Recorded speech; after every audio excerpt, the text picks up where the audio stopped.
பெஞ்சல் புயல் காரணமாக சென்னை காசிமேடு கடல் அலையின் சீற்றத்துடன் காணப்படுவதால் சுமார் 8 அடி உயரத்திற்கு மேலாக அலை எழும்பி வருகிறது. கூடுதல் தகவல்களை எமது செய்தியாளர் கர்ணன் வழங்க கேட்கலாம். கர்ணன், கடல் சீற்றத்துடன் காணப்படுவதாக சொல்லப்படுகிறது. கரையோரம் வசிக்கும் மீனவர்களுக்கு என்ன எச்சரிக்கை விடுக்கப்பட்டிருக்கிறது? விவரங்கள் என்ன? வணக்கம் ராஜலட்சுமி. 5வது நாளாக மீனவர்கள் மிரட்டும் கடல் சீற்றம். மேலும் காசிமேடு மீன்பிடி துறைமுகத்தில் பல குறைக்காற்றுடன் ஆக்ரோஷ அலைகள் எழும்பி வருகிறது. மேலும் அங்கு செய்தியாளர்களுக்கு கூட அனுமதி மறுத்து காவல்துறையினர் படகுகள் வைத்திருக்கும் அடையாளை அட்டையுடன் கூடிய மீனவர்கள் மட்டுமே அங்கு அனுமதிக்கப்படுகின்றனர். கடந்த 5 நாட்களாக தென்மேற்கு வங்கக்கடலில் நிலை கொண்டு செலுத்தி வந்த காற்றழுத்த தாழ்வு மண்டலம் பெஞ்சல் புயலை இன்று மாலை மகாபலிபுரம் இடையே கரையை கடக்க உள்ளது. 5வது நாட்களாக கடல் சீற்றத்துடனும் கொந்தளிப்புடனும் ஆக்ரோஷமாக அலைகள் சீரிப்பாய்ந்து மீனவர்களை மிரட்டி வருகிறது.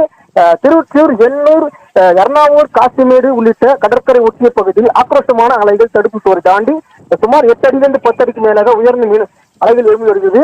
இதனால் மீனவர்கள் அச்சமடைந்து உள்ளது. ஏற்கனவே கடந்த 5 நாட்களாக மீனவர்கள் கடலில் மீன் பிடிக்க செல்லாமல் தாங்கள் படகுகளிலும் வலைகளிலும் பாதுகாப்பான இடத்தில் வைத்துள்ளனர். நேற்று காலை முதலே விட்டு கனமழை பெய்து வந்தாலும் நேற்று மாலையில் இருந்து தொடர் மழையாக கடற்கரையில் மழை பெய்து வருகிறது.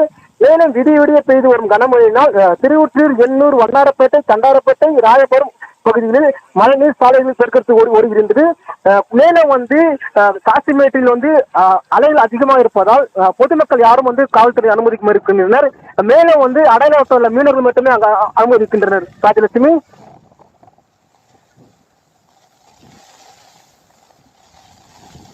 விவரங்களை வழங்கியதற்கு நன்றி கர்ணன்.